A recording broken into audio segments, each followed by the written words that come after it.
An inguinal hernia, it's a very common disease. It's any protrusion of the intra-abdominal organs through a natural hole that goes out of the abdominal cavity. The most common sign of the inguinal hernia, the patient realizes that he has a bulk in the inguinal hernia, left or right.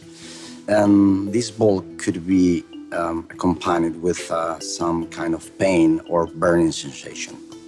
Surgery is the only treatment we have so far to treat an inguinal hernia. The open procedure can be performed under local anesthesia and sedation. Laparoscopic one has to be under general anesthesia.